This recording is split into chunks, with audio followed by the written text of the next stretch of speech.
Hey, xin chào các bạn, chào mừng các bạn đã quay trở lại với channel của Hasgame. Trong video clip ngày hôm nay thì mình sẽ hướng dẫn các bạn cách chúng ta xây dựng một đội hình pháo binh từ đầu ở phiên bản mới. Ok.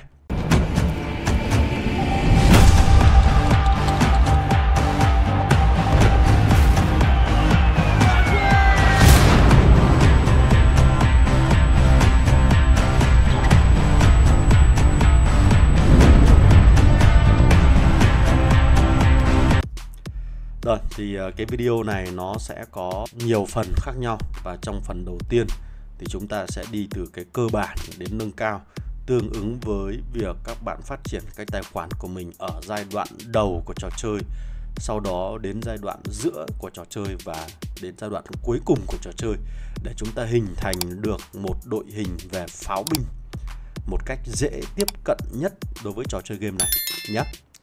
Trước khi bắt đầu vào cái series dành cho các đơn vị về pháo binh cũng như là đội hình từ pháo binh dành cho những người chơi mới, thì có lẽ các bạn vẫn cần phải theo dõi các video clip của mình về hướng dẫn xây dựng đội hình dành cho người mới. Bởi vì ở cái giai đoạn đầu của trò chơi game này thì hầu hết là tất cả các chiến thuật xây dựng đội hình nó đều giống nhau ở một cái mô típ. Cụ thể nó có 3 cái tiêu chí. Cái thứ nhất là các bạn cũng chưa cần phải quan tâm nhiều về việc là mình lựa chọn đơn vị nào là đơn vị chủ lực, đội hình nào là đội hình chủ lực. Bởi vì toàn bộ các đơn vị của các bạn nó ở giai đoạn này nó có mức sao rất thấp. Và các mức sao đó các bạn hoàn toàn có thể khắc phục, sửa chữa, thay đổi đội hình liên tục, miễn là làm sao chúng ta hoàn thành được các phần chơi chiến dịch càng sớm càng tốt. Cho nên chúng ta sẽ có một đội hình nó rất là linh hoạt, mà cụ thể nó sẽ được thay đổi theo mỗi một màn chơi của cái phần chơi chiến dịch, để làm sao giúp cho các bạn đi chiến dịch xa nhất có thể. Đây là mục tiêu đầu tiên. Còn sau này, sau khi chúng ta đã có được một số lượng điểm nhất định từ phần chơi chiến dịch, chúng ta có một lượng tài nguyên theo giờ đủ để chúng ta duy trì được cái phần trò chơi, thì chúng ta mới tính đến cái phần xây dựng đội hình về sau này. Nhớ nhé. Rồi, thế thì để giúp các bạn dễ dàng hơn trong cái quá trình mà chúng ta hoàn thành các phần chơi chiến dịch, thì ở trên màn hình các bạn đang được nhìn thấy 9 cái đơn vị phổ biến mà chúng ta có thể lựa chọn để xuất phát trong giai đoạn đầu của trò chơi. Ở phe màu đỏ chúng ta có thể chọn bộ binh, dàn phóng tên lửa và pháo binh. Ở phe màu xanh chúng ta có thể chọn pháo lựu, máy bay ném bom của Liên minh Tự do và xe tăng hạng nặng. Còn ở phe màu xám thì các bạn vẫn có thể chọn xe tăng hạng siêu nặng, xe tăng diệt tăng và pháo chống tăng. Đó. Và 9 đơn vị này chúng ta luân chuyển, chúng ta xoay vòng làm sao để giúp đỡ các bạn hoàn thành được cái phần chơi chiến dịch nó dễ nhất có thể. Đó.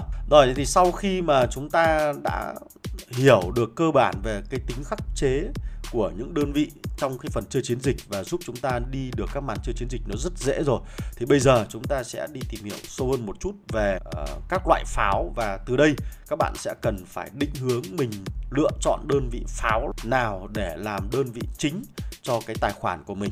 Thế thì ở trong cái trò chơi game Warpath này nó có 4 cái đơn vị pháo mà có tầm bắn rất xa. Trong đó thì cái phe màu đỏ chúng ta sẽ có 2 cái đơn vị, một là dàn phóng tên lửa và 2 là pháo lựu. Ngoài ra thì các phe còn lại sẽ có pháo lựu của phe màu xanh và pháo chống tăng của phe màu xám. Tuy nhiên là mình khuyến cáo các bạn, những người mới chơi ở các server mới, thì chúng ta có thể lựa chọn các đơn vị pháo lựu của phe màu xanh và phe màu đỏ để làm một trong 2 đơn vị cho giai đoạn đầu tiên của trò chơi. Và mục tiêu của các bạn cần phải làm là làm thế nào để cái tài khoản của mình có được một trong 2 đơn vị pháo này sớm nhất có thể. 2 đơn vị pháo này phải tính được số sao là 7.2 sao, giống như ở trên màn hình các bạn đang được nhìn thấy. Đây là mục tiêu của chúng ta trong giai đoạn đầu của trò chơi. Còn 2 đơn vị pháo còn lại, ví dụ như là dàn phóng tên lửa và pháo chống tăng, thì 2 cái đơn vị này nó cần kỹ năng của người chơi rất là lớn, và nó sẽ có một chút hardcore hơn so với 2 đơn vị pháo lựu còn lại. Rồi, nếu như các bạn tập trung nhiều hơn vào hai đơn vị pháo lựu này thì chắc chắn sẽ có rất nhiều người đặt câu hỏi là vậy thì mình sẽ lựa chọn đơn vị pháo nào. Cái này thì tùy thuộc vào từng người chơi và tùy vào sở thích thôi. Đơn vị pháo lựu màu đỏ khi ở trạng thái 9.2 ở level 1 nhé, thì nó sẽ có phần sát thương và độ chính xác lớn hơn so với đơn vị pháo xanh. Ngược lại, đơn vị pháo màu xanh sẽ có khả năng gây ra sát thương lên công trình nhiều hơn so với đơn vị pháo của màu đỏ. Còn lại tất cả các chỉ số thì nó đều giống nhau, tức là nó không khác nhau nhiều. Đó. Cho nên là với những người chơi mà dạng newbie mà các bạn mới tiếp cận đến trò chơi game này thì các bạn chọn đơn vị pháo nào cũng được. Bởi vì suy cho cùng sau này các bạn chiến đấu ở ngoài chiến trường thì chúng ta sẽ cần phải có một bầy đàn pháo binh thì mới có thể phát huy được hiệu quả của các đơn vị pháo. Do đó là bạn có thể chọn pháo xanh hoặc bạn có thể chọn pháo đỏ tùy vào sở thích của các bạn. Nó không thực sự chênh nhau quá là nhiều trong các cái tình huống. Ở đây thì có một cái điểm lưu ý.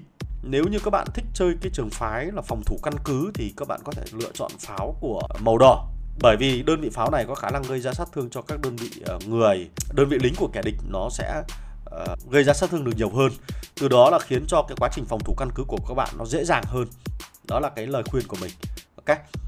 Rồi, thế thì bây giờ giả sử là mình đang lựa chọn được đơn vị pháo xanh là cái đơn vị mà mình sẽ đưa nó lên 7.2 sớm nhất có thể. Thế thì muốn đạt được điều này thì các bạn vẫn cần phải quan tâm cái phiếu thưởng vũ trang mà màu vàng đó. Thì các bạn cần phải mở nó vào ngày thứ 5 mà có phe dành cho Liên minh Tự do, mình hay gọi là phe xanh. Thì các bạn tập trung cái phiếu thưởng vũ trang màu vàng này vào đúng cái ngày thứ 5 mà có cái phe này, thì nó sẽ giúp cho cái phe này có khả năng sở hữu được lượng phôi nhiều hơn so với các phe khác. Từ đó để giúp cho bạn hình thành được cái đơn vị pháo này sớm nhất có thể. Còn nếu như bạn sử dụng cái phiếu thưởng vũ trang này vào thứ 5 nhưng mà ở các phe khác nhau của các tuần khác nhau thì nó sẽ khiến cho cái quá trình mà hình thành đơn vị pháo này nó lâu hơn. Còn hai cái phe còn lại, ví dụ như là phe màu đỏ và phe màu xám, thì các bạn cứ thả nổi nó thôi. Bao giờ nó hoàn thiện được đơn vị 7.2 thì lúc đó chúng ta tính sau. Chứ chúng ta cũng không thể đủ tiềm lực để hoàn thiện được các đơn vị 7.2 quá sớm của rất nhiều phe được. Được chưa? Đó là cái lưu ý để các bạn có thể hình thành được cái đơn vị pháo sớm nhất nhé. Rồi, thế vì bây giờ vấn đề về sĩ quan. Trong giai đoạn đầu của trò chơi thì cô nàng nhân dân, anh hùng nhân dân này là một trong số những nữ sĩ quan rất đáng để đầu tư. Nếu như các bạn xác định chơi về pháo binh thì bắt buộc phải có cô nàng này, càng sớm càng tốt. Và nếu như các bạn là một người chơi tiêu phí một chút tiền thì các bạn có thể mua những cái gói dương hàng ngày để mở ra các tượng vàng của cô nàng này từ sớm, rất hữu ích. Còn đối với những người chơi là free to play thì chúng ta sẽ cần phải có thời gian để tích lũy được tượng vàng và đầu tư cho cô nàng này, càng sớm càng tốt các bạn ạ. Đây là sĩ quan đầu tiên các bạn cần phải tập trung nhé. Rồi, thế thì với các đơn vị pháo binh thì chúng ta sẽ có sĩ quan này là sĩ quan chính thức xứng đáng để triển khai cho đơn vị pháo. Vậy chúng ta vẫn còn cần phải có một sĩ quan thứ hai. Thì cái sĩ quan thứ hai mình khuyến cáo các bạn có thể lựa chọn trong giai đoạn đầu của trò chơi, đó là anh chàng cỗ máy tác chiến này.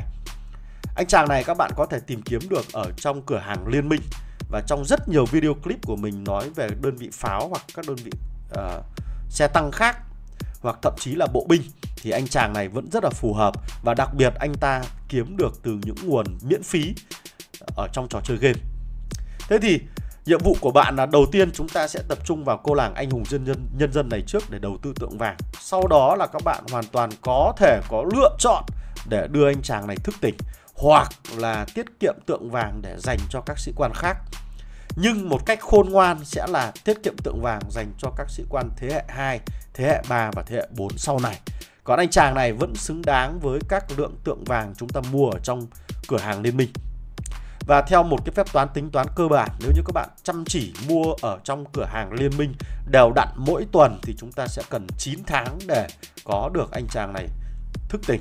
Và mình nghĩ rằng 9 tháng cũng là cái thời điểm để các bạn có được một đơn vị pháo nó ưng ý. Thì khi đó chúng ta sẽ có một cặp sĩ quan rất là tuyệt vời. Rồi, đối với 3 cái sĩ quan mà các bạn có thể sở hữu được lượng tượng vàng thông qua nhiệm vụ hàng ngày, thì 3 sĩ quan này mình khuyến cáo các bạn nên học các kỹ năng thiên về tấn công của 3 sĩ quan này.